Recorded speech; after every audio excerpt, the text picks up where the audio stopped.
Shalom, pembacaan firman kita hari ini terdapat pada Imamat pasal 6. Tuhan berfirman kepada Musa, apabila seseorang berbuat dosa dan berubah setia terhadap Tuhan dan memungkiri terhadap sesamanya barang yang dipercayakan kepadanya, atau barang yang diserahkan kepadanya, atau barang yang dirampasnya, atau apabila ia telah melakukan pemerasan atas sesamanya, atau bila ia menemui barang hilang dan memungkirinya, dan ia bersumpah dusta dalam perkara apapun yang diperbuat seseorang sehingga ia berdosa.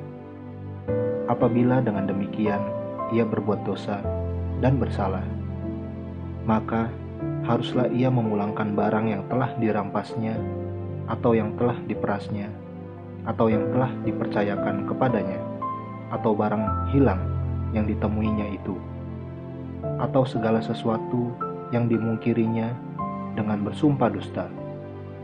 Haruslah ia membayar gantinya sepenuhnya dengan menambah 1/5. Haruslah ia menyerahkannya kepada pemiliknya pada hari ia mempersembahkan korban penebus salahnya.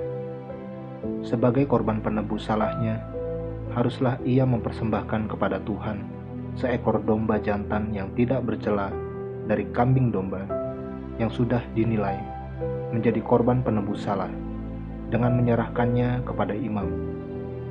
Imam harus mengadakan pendamaian bagi orang itu di hadapan Tuhan, sehingga ia menerima pengampunan atas perkara apapun yang diperbuatnya sehingga ia bersalah. Korban bakaran. Tuhan berfirman kepada Musa, diperintahkanlah kepada Harun dan anak-anaknya, inilah hukum tentang korban bakaran. Korban bakaran itu haruslah tinggal di atas perapian, di atas mezbah semalam-malaman sampai pagi, dan api mezbah haruslah dipelihara menyala di atasnya. Imam haruslah mengenakan pakaian lenannya dan mengenakan celana lenan untuk menutup auratnya. Lalu ia harus mengangkat abu yang ada di atas mezbah sesudah korban bakaran habis dimakan api, dan haruslah ia membuangnya di samping mezbah. Kemudian haruslah ia menanggalkan pakaiannya dan mengenakan pakaian lain, lalu membawa abu itu keluar perkemahan ke suatu tempat yang tahir. Api yang di atas mezbah itu harus dijaga supaya terus menyala, jangan dibiarkan padam. Tiap-tiap pagi, imam harus menaruh kayu di atas mezbah, mengatur korban bakaran di atasnya, dan membakar segala lemak korban keselamatan di sana. Harus dijaga supaya api tetap menyala di atas mezbah, janganlah dibiarkan padam. Korban sajian. Inilah hukum tentang korban sajian. Anak-anak Harun haruslah membawanya ke hadapan Tuhan ke depan mezbah. Setelah dikhususkan dari korban sajian itu segenggam tepung yang terbaik dengan minyak, serta seluruh kemenyan yang di atas korban sajian itu, maka haruslah semuanya dibakar di atas mezbah, sehingga baunya menyenangkan sebagai bagian ingat-ingatannya bagi Tuhan. Selebihnya haruslah dimakan oleh Harun dan anak-anaknya. Haruslah itu dimakan sebagai roti yang tidak beragi di suatu tempat yang kudus. Haruslah mereka memakannya di pelataran kemah pertemuan. Janganlah itu dibakar beragi. Telah kuberikan itu sebagai bagian mereka daripada segala korban api-apianku.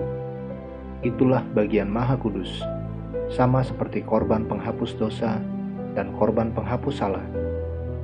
Setiap laki-laki di antara anak-anak Harun haruslah memakannya. Itulah suatu ketetapan untuk selamanya bagi kamu turun-temurun. Itulah bagianmu dari segala korban api-apian Tuhan.